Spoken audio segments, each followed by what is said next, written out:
We're continuing to dig in on the 2023 recruiting class and the transfer portal on today's episode of Locked On Sooners.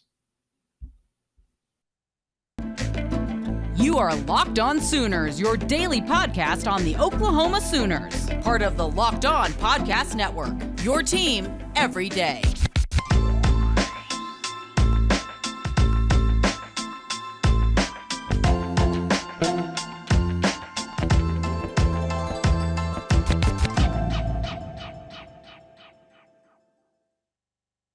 And joining us on Locked On Sooners to talk through transfer portal, to talk recruiting, is my man from the Sooners Wire, Bryant Cruz. Bryant, what's up, man? It's been a long time since we've had you on, but really happy to have you back.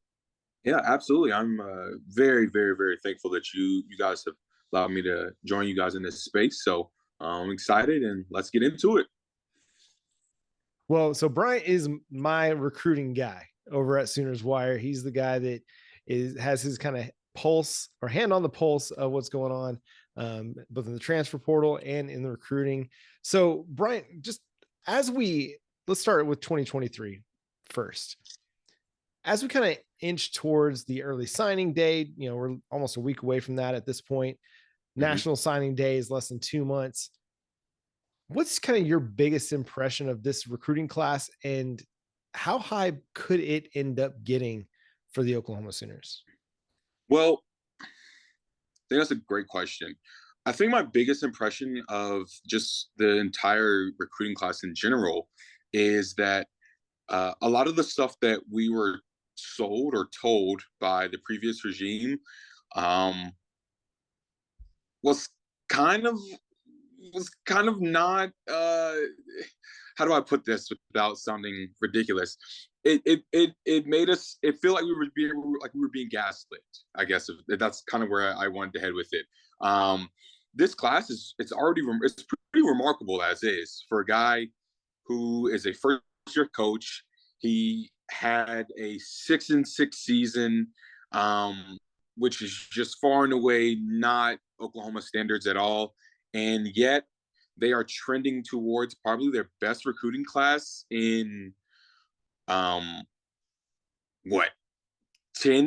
to a long time, a long time. I just think that it's a phenomenal job. It can go from a really, really good class to a great class, objectively speaking, if they close out on a couple of targets coming up. A couple of them, like Tausili Akana, is already projected to land with the Sooners yesterday. That was a big one. He's a 4-star kid, top 40. I think that's just it's incredible what they've done. We got the Peyton Bowen saga. That's just, it feels like it just won't end. I think we're all kind of at that point. We're just like, come on, like let's just, whether it goes our way or it doesn't. We want to see some clarity there. But you get those two, and you add maybe a couple of other like smaller guys in terms of just like the recruiting rank. They're pushing 300 points on 247, and that's not happened since recruiting became like a widely tracked and recorded kind of science, or whatever you want to call it. That's not happened for OU. Like, even though the best classes in the early 2000s maxed out at like 290.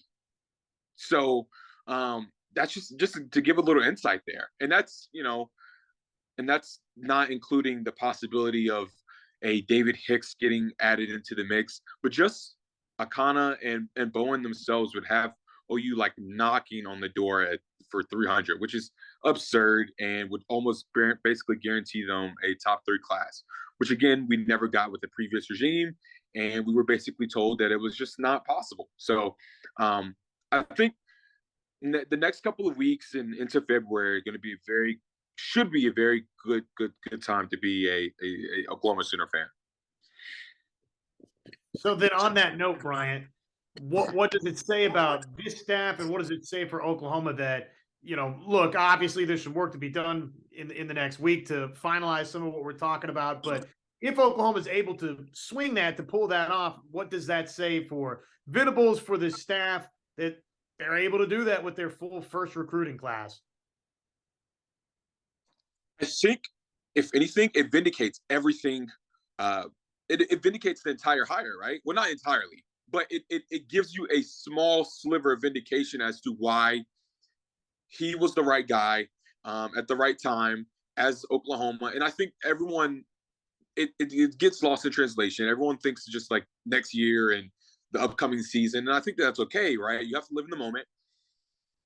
But Brent himself even said this in his, his entrance, like press conference and stuff like that. Like, hey, I feel like I'm basically the guy that can lead Oklahoma into the SEC, and I think that we could be successful there. You can't go. The Oklahoma couldn't go into the SEC bringing in the level of talent that they were previously. I hate to be the bearer of bad news. We could lie and tell ourselves that they were going to be perfectly fine and they would have found a way. That's just not the case. And getting Brent and Brent doing this in year one with, again, a very, very mediocre season, with a lot of guys that were holdovers from the previous regime, and still being able to sell kids on a recruiting trail with no job experience, basically, as a head coach, to sit there and say, hey, we're building something. I want you to come to Norman, and we're going to show you kind of what we're building. And this is what we're also looking to go and do. And kids are buying it. And I think being able to land Jackson Arnold is a phenomenal achievement. Levy deserves a lot of credit for it. He had, his Ole Miss and his UCF stuff to kind of fall back on, but to get him and then to kind of see how much he's blossomed is a shining achievement. Again, he's coming to play for a head coach that doesn't have any sort of, noteworthy success as a head coach. This is his first time. And just the quality of defensive players. And I think that ultimately is the biggest thing. And that's kind of like the highlight of the class, right? Is obviously you have Jackson Arnold, but the bulk of these guys that are highly touted are defensive players. PJ Adebawar.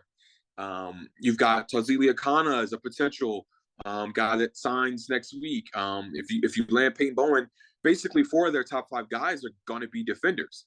And I think that's the stark difference between why Oklahoma could succeed going into the SEC as opposed to previously. So I think more than anything, I guess in conclusion, it just goes to speak that all of the things that we thought we should have been getting previously, they can be done.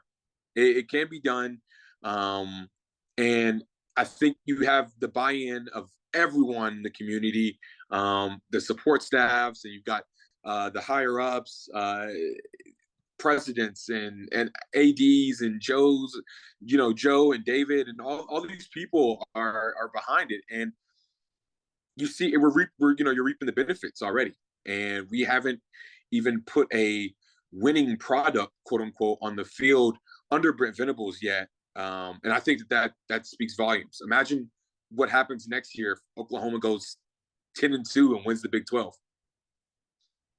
Yeah, it's a little bit of what we talked about on our show earlier this week, where we just talked about Brent Venables' track record is enough to draw people. I mean, he's got 20 years of experience and 20 years of putting guys into the NFL, coordinating really, really good defenses. And I think you're absolutely right. The value of this class is being shown with the defensive recruits that they've brought in. I mean, 8 right now, 8 blue chip defenders, 4 and 5 star defenders. You add Akana, you add Peyton Bowen, that blossoms to 10 blue chip defenders, which would be 9 of your top 11, commits, if they all end up signing, would be defensive players. And that is definitely a big step away from the offensive minded Lincoln Riley, who, as you mentioned, they felt like they couldn't recruit defensively to Oklahoma. Well, maybe just didn't have the right guy to recruit defensively to Oklahoma, because it seems like this guy is able to recruit, not this guy, but Brent Venables, the guy, is able to recruit defensively to Oklahoma.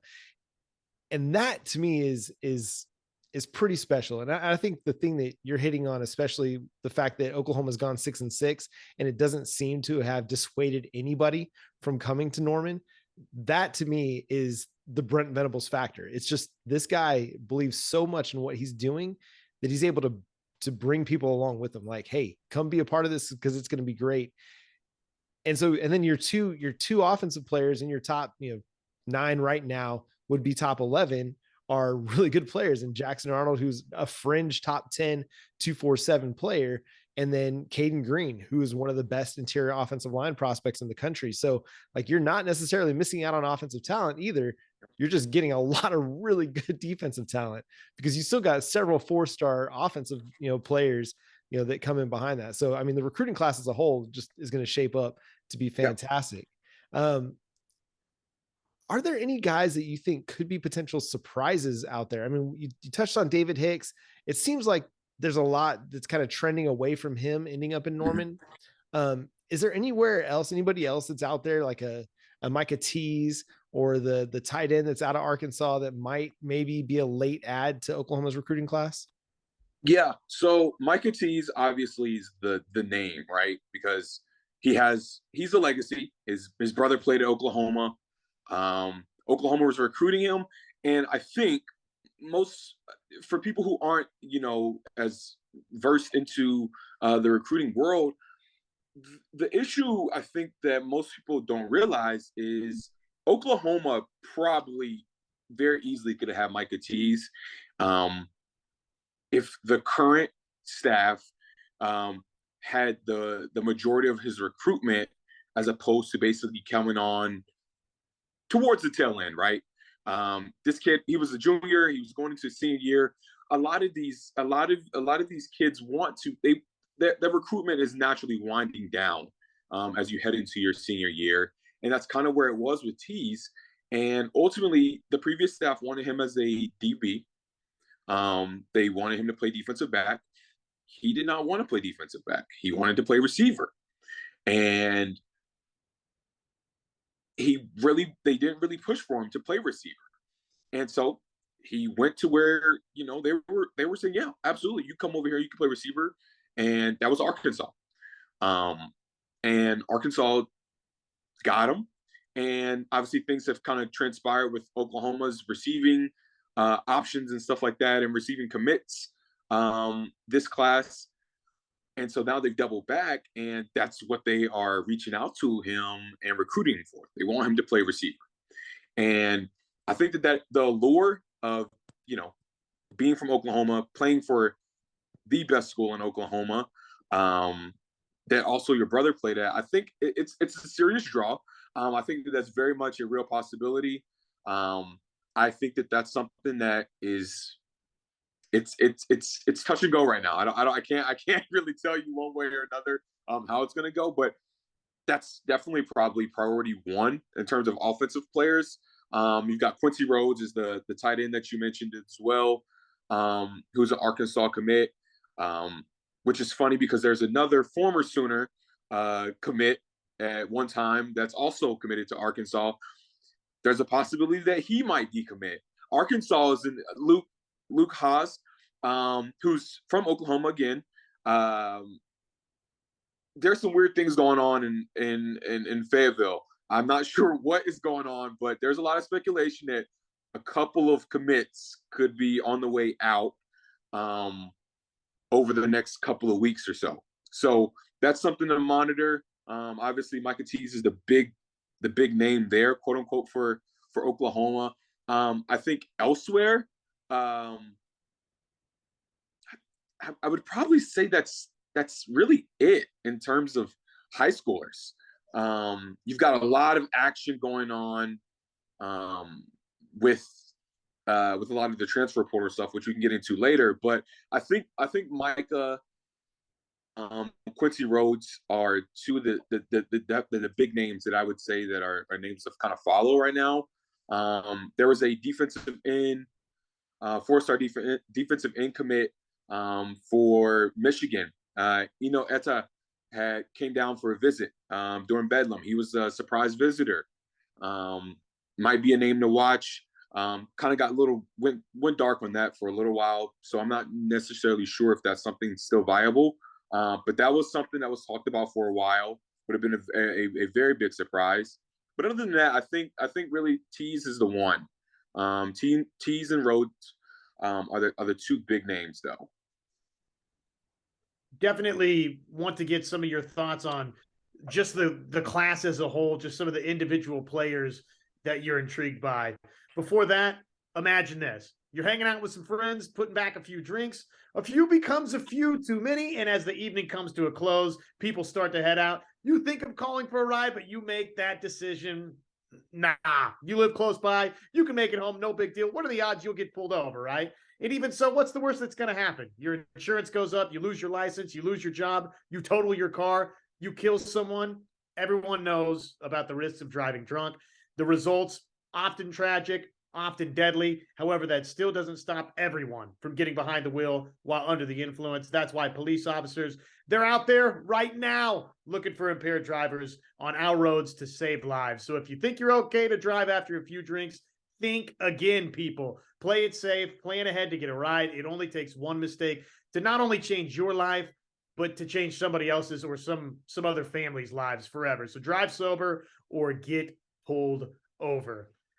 Bryant, this Oklahoma class, man, we've talked about it just top to bottom. It's got a chance to be, like you said, the best Oklahoma class historically. That's wild when you put it in those terms, right? And here and there, there's, really just the David Hicks thing. I think for some people, it's like, oh man, here you had this 5-star, you didn't have a commit, but it was crystal balled in that fashion that it was going to play out that Hicks would commit to Oklahoma. Obviously, he's made a different choice and nobody's totally given up on that one until we reach signing day. But like you said, I mean, all things considered, a couple of things happened. This winds up as Oklahoma's per points greatest class ever in the history of the program. So I'm just curious kind of individually as you start looking at a couple of offensive guys, a couple of defensive guys, where it sits right now. Let's say that Oklahoma adds nothing else from the high school ranks, right?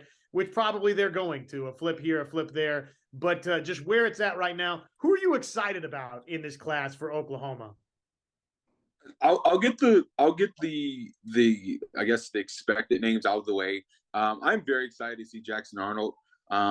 Just in a collegiate setting. I being living in Dallas, I've been able to watch a couple of his games on TV. And if they had won their last playoff game, I would have gone to see him this weekend in the state title game. But I think he's phenomenal. It's crazy because when we as all three of us, we were together and we covered his commit or when he first committed to Oklahoma.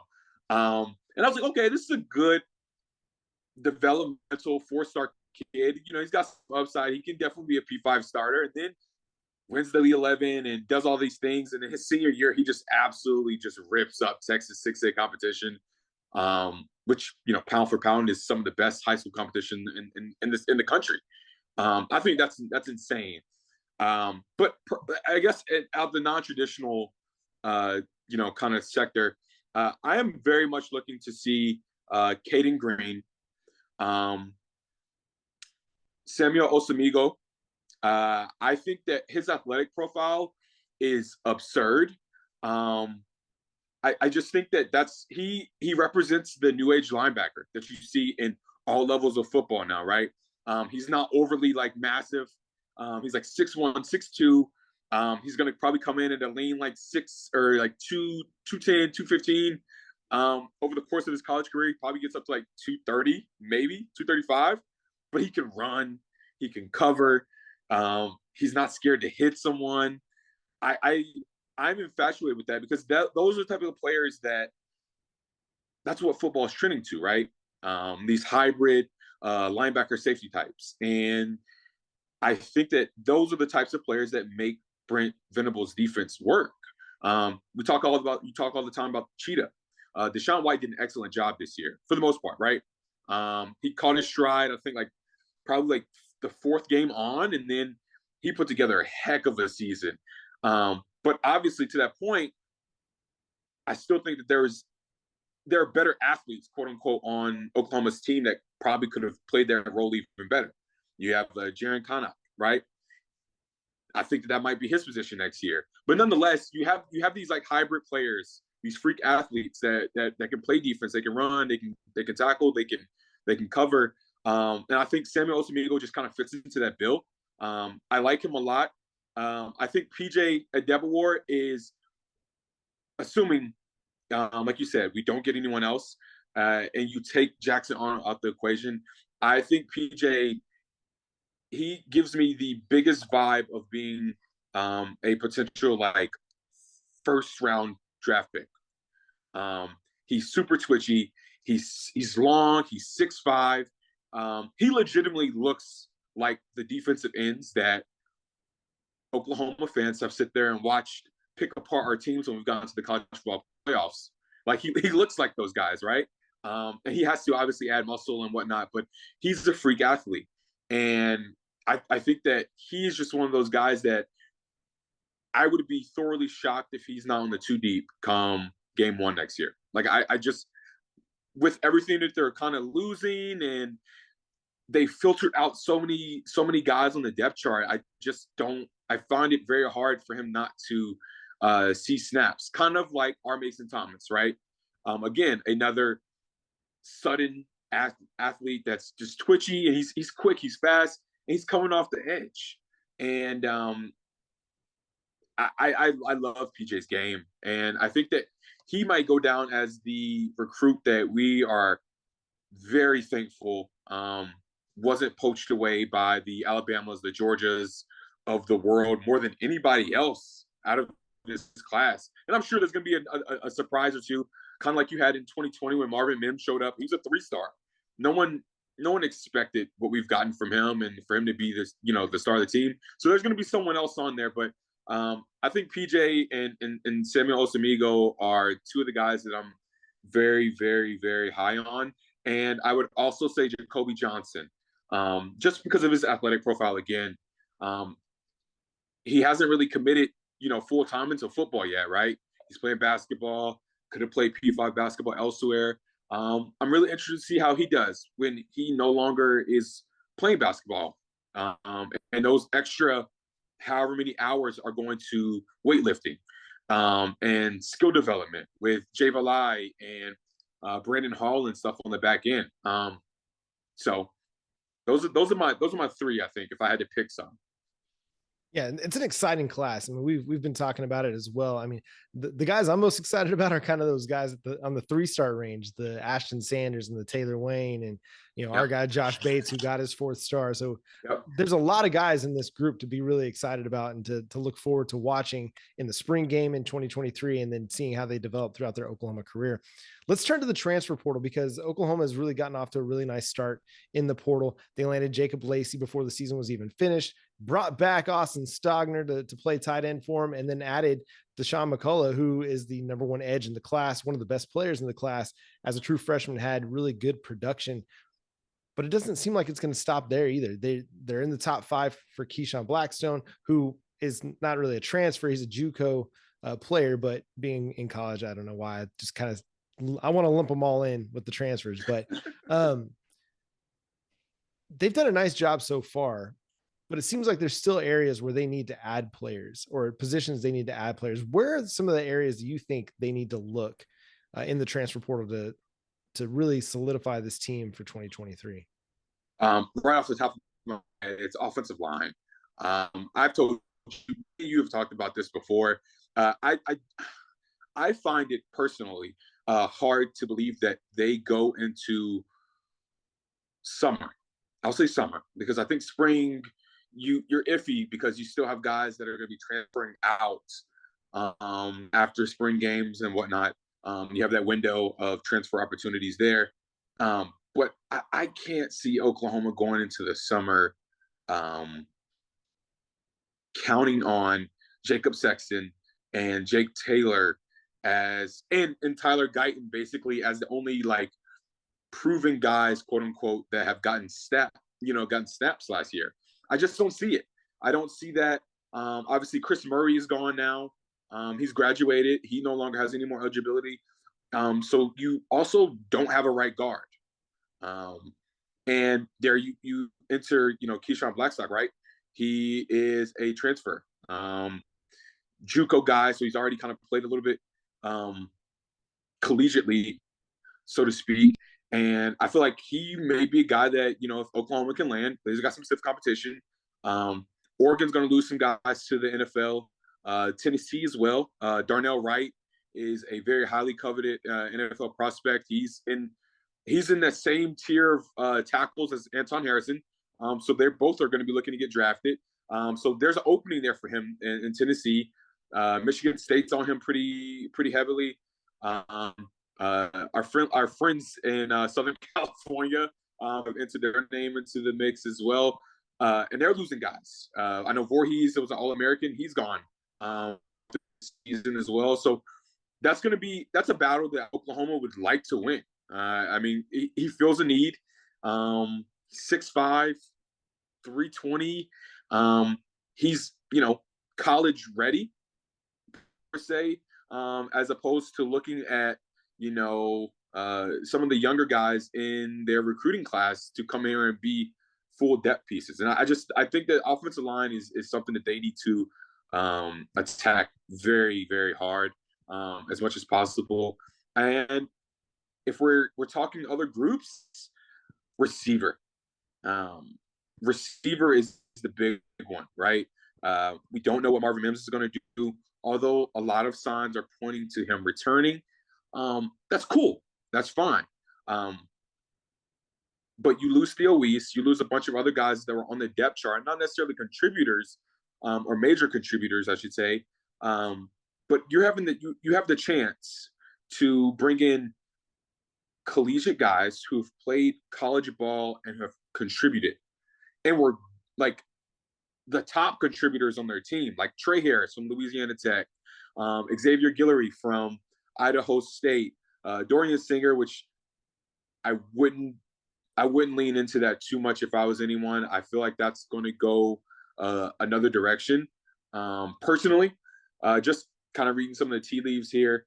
But, a Trey Harris or Xavier Guillory, I think that those are some names that we really should probably be honing in on. But those guys were great for their programs.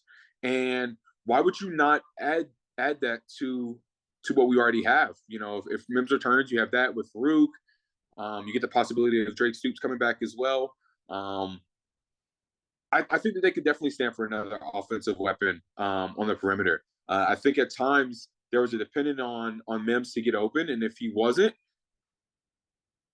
we had issues. There was no consistency from some of the guys like Jalil and other names besides Marvin. And that was the biggest thing coming in this year, was like, who's going to step up besides Marvin Mims? And you get another guy, like I said, one of these guys that were number ones on their team, and they produce at all conference levels and so on and so forth. And I think it's a good thing. It helps the offense, especially when you're replacing Eric Gray, who was your best offensive player. You need to add all the pieces you can and make Dylan Gabriel's job a lot easier next year. So I think that, and if we're going to add, I'll toss in a defensive. I would probably say defensive line. You got Jacob Lacey from Notre Dame, former 4-star kid. Obviously, the staff was very familiar with him, being that he was recruited heavily by Clemson when they were still there. But there are guys that are out there, Marcus Strong, Trace Ford. These are guys that have already participated in college and have success. And there are some names from Clemson that are starting to float and kind of surface, and from other ACC schools, might I add, that obviously the staff is very familiar with because they recruited the Southeast well. That could be potential names to pop up in the portal as well. So there's a couple of 4-star defensive linemen. There's the potential that a 5-star defensive lineman from another AC school could enter his name into the portal as well. So there's a lot of moving parts right now, and some things that might not manifest itself in the next week or two, but over the next couple of months, who knows? We got a couple more names we want to ask Bryant about before we get out of here, but I want to talk to you real quickly about BetOnline. It's the number one place to bet on all your favorite sports, from football, basketball, MMA, boxing, esports. They got you covered. Oklahoma right now, 7.5-point dogs to Florida State going into the Cheez-It Bowl. So if you're liking that action, go to BetOnline. It's where the game starts. So there are so many names to talk about, Bryant. One of the ones that kind of, I'll be honest, took me a little bit by surprise, but 247 Sports, Chris Hummer, he brought up top-ranked running back transfer portal entry, LJ Johnson from Texas A&M as a name to watch for Oklahoma. That DeMarco Murray basically would be in on LJ Johnson. I feel like Oklahoma's in a good spot at running back with Javonte Barnes, with Gavin Sawchuk, with what they're bringing in this recruiting class with Smothers and with Hicks. But look, I guess if you could get another talented running back out of the transfer portal, why not, right? Yeah, I think that I was caught off guard by this.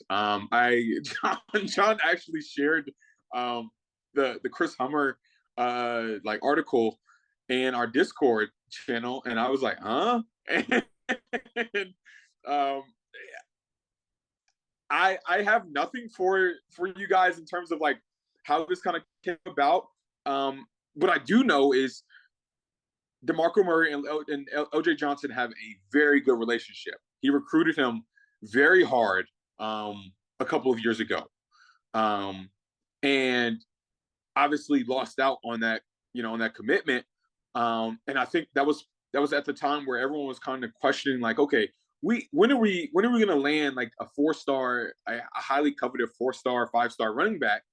And then obviously DeMarco Murray does what he does and goes out and gets Javonte Barnes and Gavin Sawchuk, and no one really cares about it necessarily as much now. But they have a great relationship, which is why I assume Chris Hummer was like, yeah, DeMarco's definitely in on it. And I mean, why not, right? This is how all the big boys play. Alabama's not passing up a 5-star, someone that's a proven, someone that's already proven to produce in college, or they're not passing up a 5-star kid because they already have 2 5-star kids in front of them. This is how Oklahoma becomes a machine. You stockpile talent and you let the chips fall where they may. Yes, Javonte Barnes had a very solid freshman campaign. We still are waiting to really see what Gavin Sawchuk offers them. And you have Dalen Smothers and Caleb Hicks on the way once they sign, and so on and so forth. But I don't think any of them really fit the mold that LJ Johnson does. I see Johnson as more of a power back than anything else, right? And I don't think that Oklahoma has it on their roster. There's Marcus Major, right? But I have my own personal doubts. This is not based on anything that I've heard. I have my own personal doubts that Marcus Major, based on how everything has taken place this past year and how the season kind of transpired for him, it almost feels like it doesn't even like he's not a guy that I would expect to be here come next summer. Like, he feels like a guy that might enter his name in the transfer portal. He got passed up by a freshman, and you've now got 2 more incoming freshmen as well to add to the depth chart. Yes, I'm sure he's going to get a significant number of snaps and whatnot this winter if he elects to stay.